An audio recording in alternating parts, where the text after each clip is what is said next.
My name is Lorenceau, and I work for Innerspace, which is a production company for 3D real-time videos and movies and games. Right now, we're actually more working on a full feature-length virtual reality movie that's going to be broken down into a 20-minute episode. I did not talk about that at the presentation because it was more about one So let's expand on that then. You're not getting 360 cameras and shooting some B movie. No. You're actually using. Explain your technology. So we're using graphic engines.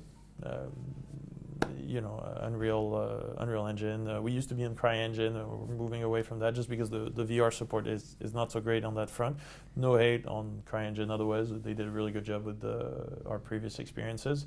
So you might have heard about us, by the way, from if you buy a Gear VR, we're actually preloaded inside all the Gear VRs. If you go to a 360 video application, and there are two of our videos, the Fifth Sleep, and which is like takes you to the mind and body of a person, you're in red blood cells and all that, and the Cave, which is we made that for a French museum of prehistory, so it's about 40,000 BC France, and it's nice. The experiences are very powerful, and what we're dedicated to is making cultural, narrative, and artistic content, 360 video 3D content. So we've got our own niche, but we're particularly good at it, mostly because the creative director, who's not here today, Balthazar Auxietre, who's in San Francisco because we got accepted inside of the River program, which is a VR congratulations! Yeah. You were one of the 10.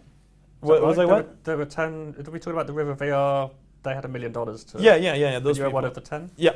Great. Congrats. Yeah, exactly. And so they understood that like the way we did things was a really cost-effective way of doing things because 3D real-time doesn't have all the hardware limitation. You can make content that is like pro today, whereas for the rest you still have to wait for the consumer, to do like high-end live action or CG movies. You need like a big consumer base to justify the cost, and those consumer base obviously don't exist today at the edge early VR.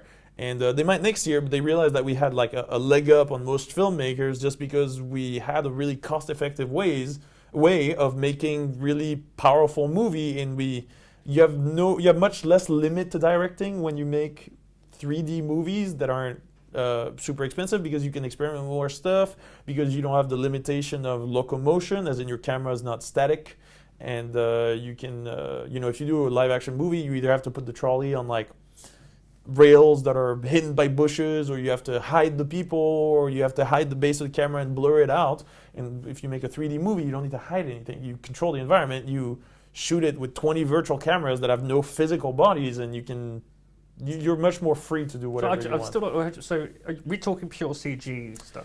So there's a difference between 3D real-time rendering and CG. So CG is the reference we usually use is How to Train Your Dragon. That's CG, as in that's like they make super high-end graphics and they film it like one frame at a time, and they take months, and it's a super expensive project that, for example, DreamWorks makes because they have that kind of money. But that also takes like a huge amount of, you need to justify that kind of budget and that kind of production method, you need to be able to sell to millions of people. Whereas what we do is use game engines, so Unreal, Unity, CryEngine, to make movies that are to some degrees less good looking. They're still very, very good looking, and in directing you can definitely compensate for the lack of graphical quality. But because we're using engines that are very easy to manipulate space and very easy to choose where your camera is, because it's all made for video games, it's all made for already existing directing methods, we're much more cost effective. Like, we're a small studio, but that acts very much like a big studio as far as filmmaking goes. And I guess you don't have, if you're outputting to, let's say, a Gear VR, you're not concerned about the limitations of the processing power anyway, because you're outputting these as passive 360 movie files. Oh yeah, we're basically filming our video game with 20 virtual cameras, which is something that we figured out by iterating a lot. We actually pretty much figured it out when we were working on the Gear VR. So we worked in Korea for a little while with Samsung because we were part of launch content for Samsung for the Gear VR. It was called Project Moonlight at the time. And we figured out that like we were at DK1 at the time. We already had the experiences, and we realized that by making it on DK1 or on computer and then filming it, we had this great way that was very cheap and just this great. We discovered this great process by accident that we could make really engaging 3D environment, film them, and then just have them as video. And so it's just a video file, and it's as simple as that. But it works really well. And I mean, you personally might not have had the chance to experience what we do, but very often I show up to people and I'm like, oh, all we do is 360 video, and people are like, I've seen 360 videos. But I'm like, just give it a second, like sit down. The video is 4 minutes, or the main one we show anyway. It's 4 minutes, and like just give it a chance. And usually, like really 95% of the time, they come out, they're like, this was a lot better than what I expected. And that's really just because of the method that we have, and it's. Oh, well, I think they should, as soon as the word 360 goes, the better, because I always have the connotation of like looking constantly around everything. In your direction, literally a direction of a movie, presumably you're not using the full 360. No, we are. Oh, you are? Okay. But there's the point, since we have the entire environment, there's no like, our cameras. Yeah, but like, sorry, further, because if you're directing a viewer's eyes, because when I'm doing a demo, I find they will look around for a bit and then they're just like looking ahead and not really turning around at all. How are you directing a viewer to look to the left or the right? So a big part of what we do is usually to have, since we can do movement, we usually try to have a slow guiding direction, so like you're going forward, and so usually your sight is pointed forward because you kind of naturally, instinctually follow where you're going, and that's a directing trick to help guide the users toward the front. But there's always stuff going on the side, and so usually we try not to do like the storytelling aspects on the side. Sometimes we do, like you'll be going forward, and at one point it kind of just like hovers into place slightly sideways, and people almost always realize that it's like there's something happening right there. Okay. It's subtle directing tricks, but the creative director Baltazar that I mentioned, he's not here today. He's in San Francisco working on the full feature movie. He's been working on VR directing since pretty much 2010, which is not technically very long, but it's 2, 3, 4 years longer than almost everybody that makes movies nowadays. So he's had a lot of time to realize what works and what doesn't as far as little directing trips, and he's getting extremely good at it. And I just think he's a natural proficiency at it that makes him particularly good, which is why he was picked for River. Great. Well, I mean, before we go on to something else you've been working on, just have you got any more details about the speech length movie that you can share? I mean, Innerspace is working on some cool stuff that, including it's not. And I guess I don't know if it would be considered an announcement. No, it would not be considered an announcement. But we're in the talks to do a opera experience with the National Opera of Paris, which is very exciting because that's a major cultural brand. Okay, but something like that though, that would be a real video shoot. Is that right? No. Oh, okay, interesting. Wow. So. Before we started, you were telling me about something sports related. Now, can we talk about this? Isn't okay? So this is an Innerspace. I actually left Innerspace to start this company, and I left pretty much last month because I had a prototype working around November, and I realized there was huge potential in this. And I can talk about it because it's my company, and I'm not going to talk about it too much, but I can say a little bit. So basically, what it is that I discovered that. If you try Oculus Cinema is an application that just lets you watch movies like you're inside of a cinema, theater room, and there's nobody around and whatever. If you take that experience of having a 3D room with in front of you just a simple stream of a screen, I realized we could make that a lot better. So what I did is I took a room and made in front of me not just a screen, but basically the entire wall is open, and I take a video that's curved the right way. I can make you feel like you're at the stadium just in your private suite, like your VIP lodge kind of thing. And I happen to have a video because my brother's company is related to sports, and I happen to have a GoPro 3 video of a soccer game that I was not even a good game or anything, but I put it in there, and I was like, and I met a buddy engineer that was kind of interested in working on that, and he unfolded it the correct way. and because the GoPro has a fisheye lens, it's kind of blown out. And we unfolded correctly, and we tried it in DK2, and we realized like this is like the ultimate way of watching sports. Like it really feels like you're just in the stadium, on the edge of the stadium, and you can see like crowd. You can't see like if you look here, it'll be a couch where your buddies are gonna be eventually. It's gonna be a social experience because I have a 3D suite that I can do whatever I want with it. I can have flying interfaces with Minority Report style. I can have multiplayer. So you can stream in other viewers in theory. Well, Not at this stage. it wouldn't be streaming viewers. It would be streaming like you would have an avatar friend that would connect, and you would both be watching the game together.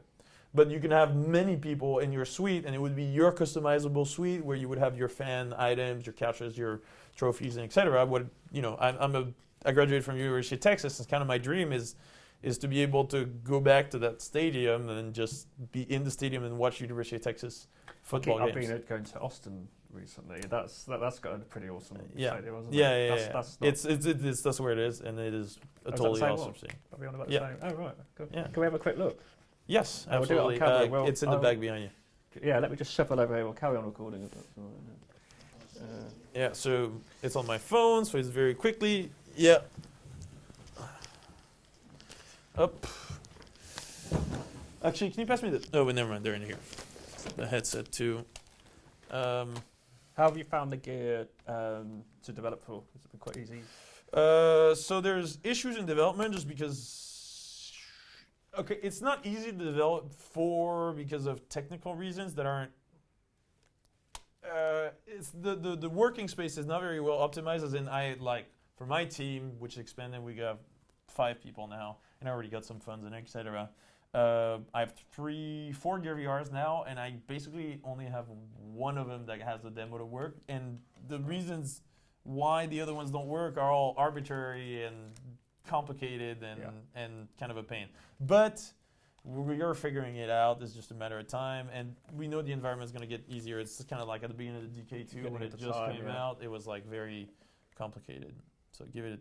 It takes 30 seconds to boot normally. You guys tried the Gear VR yet? No. The Gear VR is a Only done Oculus. Gear VR is a great piece of technology. So it's still loading, but just here there's a little focus dial, and that's it.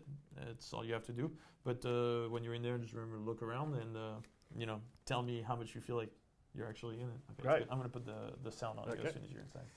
Let me put the sound up quickly too. Yeah. Oh wow! Okay, yeah. So this is. It's called Live-like. So this is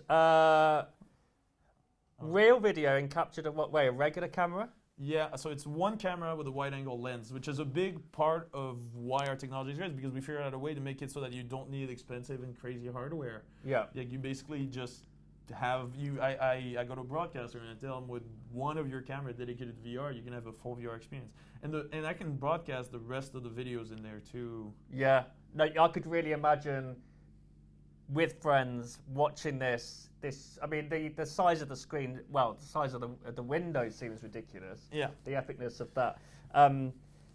I would, because it's a football game, I would obviously like to see a high resolution. No, okay, so this is actually high resolution, but this one we shot with a GoPro. It was still one of our early prototypes. So we shot with a GoPro, and as you can see, the colors are a little bit blown out. Yeah. But that's the point. We went to PSG, Paris Saint-Germain, and we told them, like, hey, we'll rent some better cameras, and we'll make a new prototype that'll be, like, really, really high res, or, like, really good image quality. And I saw the video, and it's already amazing. Yeah, I mean, this you could just comfortably watch an entire football game like this. Exactly, comfortably. And on your left, you had your buddies, and you would look at him, and you'd be like, "Did you see that goal?" And you'd be like, That's "Yeah, amazing. totally." I won't wear this too long because there's so many videos of people wearing Oculus and gears, and they're just like, how boring is it watching other people looking at that? Yeah. Well, you're welcome to try it. I knew you guys. Right, Henry. He's never even done an Oculus. We'll give them a go. So I just want to we'll show them after the video. But you just have to put it on. Are you taking this commercially at the moment, or is you pitching this to sports broadcasters? So I'm pitching this to sports broadcasters. I've actually demoed it to FC Barcelona, the football club. Okay. It's the second biggest football club by revenue in the world. And they literally, to quote, called it the most amazing thing they've ever seen, and they want to help us. They talk about introducing us to Real Madrid and and of course, yeah. So can I just ask you what your feedback is of the SouthWest VR event? So I really didn't know what to expect, but it was really super high value. Like I mean, I didn't get to attend Oculus Connect, but I would imagine this is what Oculus would feel like.